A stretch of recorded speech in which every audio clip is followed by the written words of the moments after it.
I make for the internet. You might have been hearing a lot about Emily Ratajkowski in the press lately. She is the model and actress who covered her lingerie-clad body in pasta and tomato sauce, all in the name of feminism. Now, a lot of people have been asking her, Emily, is that really a good example for a feminist to give, and how has that got anything to do with feminism anyway? And I'm here to tell you that it has everything to do with feminism. But first, remember to like and subscribe to HISSYFIT. Now, to explain this to you today, I'm going to be combining the two things that I do love the most in the world, pasta and feminism, to make feminist pasta. Feminasta? Femasta. Fempasta. Faster. No. I would dress up in sexy lingerie whilst I do this, but A, I don't think YouTube's guidelines would like that very much, and B, I think it's a bad idea to try and cook using hot things whilst not being dressed very much. I feel like that's just a recipe for disaster. A recipe.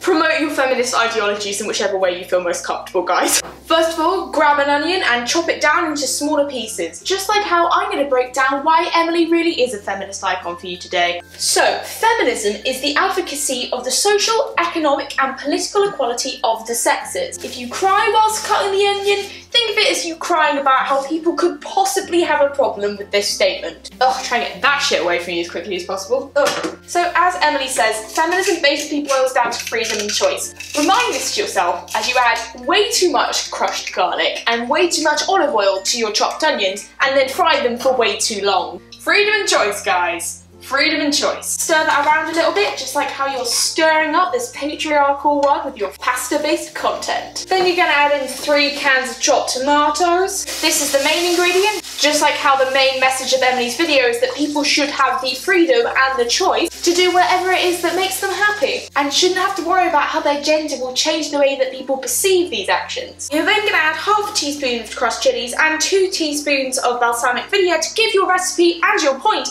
a little bit of heat. This freedom and choice extends to those people who want to look sexy whilst they do things. If it makes them feel powerful, they should be allowed to do it, and just because the world is a shitty place doesn't mean that women should have to suffer the consequences of that, doesn't mean that women shouldn't be allowed to dress the way that they want to be dressed, and if someone else takes offence at that, it's their problem. We're then going to add 2 teaspoons of sugar to put some sweetness back into our statement. I feel sorry for you that your frame of reference is so small that you get offended by other people doing things that don't affect you.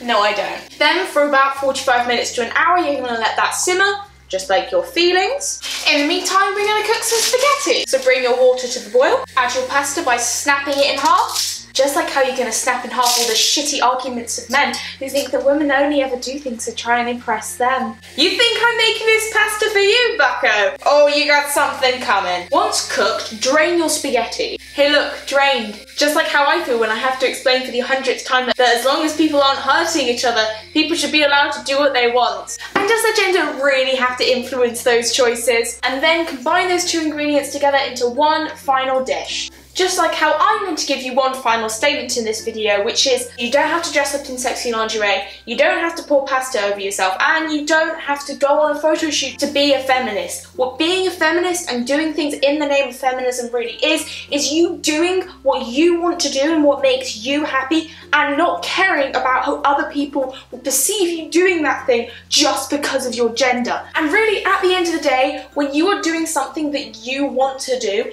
it doesn't matter how other people react, because you're doing what makes you happy. And there is your feminist pasta. If you like this video, please subscribe to me at A Million Mad Musings, all links in the description below. Remember to like and subscribe to HISSYFIT if you haven't already. Have a lovely week, guys. Okay, just do it.